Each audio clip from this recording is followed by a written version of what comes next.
सिर्फ और सिर्फ सहरसा। खबर सहरसा से है, जहां बिहार विधानसभा चुनाव को लेकर विभिन्न राजनीतिक दलों के प्रत्याशी एवं कार्यकर्ता चुनावी रणनीति बनाने में जुट गई है।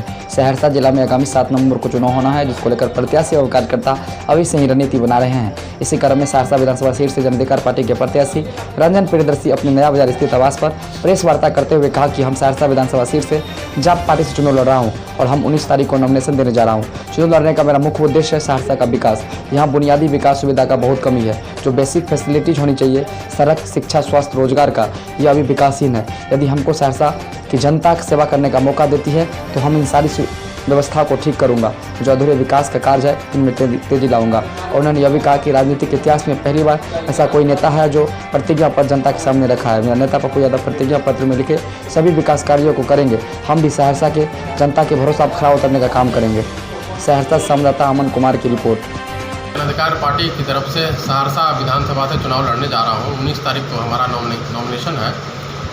हमारा मुद्दा सिर्फ और सिर्फ सहरसा, क्योंकि सहरसा में बुनियादी सुविधाओं की बहुत कमी है। जो बेसिक फैसिलिटीज़ होने चाहिए, बिजली, सड़क, रोड, स्वास्थ्य सेवाएं, शिक्षा सेवाएं, बेरोजगारी, ये सारी हमारी मुद्दे हैं। और हम लोग खास करके मैं आपको बताना चाहता हूँ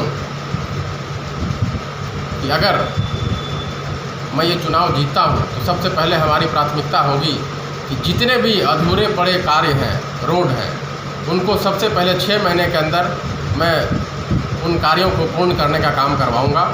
और उसके बाद जहाँ भी सुविधा रोड की नहीं है वहाँ पे अति आवश्यक तरीके से तुरंत उसमें कार्रवाई करवा के उन रोडों को बनवाने का काम करूँगा। जी, मैं आपके जानना चाहूँगा कि पिछले कई विधायक बने हैं, सब इसी तरह के वादे कर करके अपना वादे को निभा नहीं पाए हैं। क्या लगता है कि आप पर भरोसा करेगी जनता?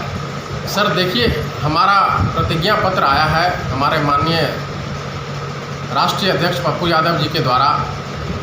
राजनीतिक इतिहास में ये पहली दफ़ा हुआ है कि जब किसी पॉलिटिकल पार्टी ने बाकायदा हाई कोर्ट से एफिडेविट करवा के हमने प्रतिज्ञा किया है कि अगर हम ये काम अगले 3 साल में नहीं कर पाएंगे तो हम चौथे साल इस्तीफा दे देंगे। सर, आपके जन अधिकार पार्टी के राष्ट्रीय अध्यक्ष सांसद थे, तो ओवरब्रिज की भी मांग किए थे, बोले थे बनवाएंगे, वो भी नहीं बनाए। क्या वो अधूरा कार्य पूर्ण कर सकते हैं विधायक? ये देखिए, ये विधायक के क्षेत्राधिकार में नहीं होता है। क्या आपका प्रयास रहेगा सर?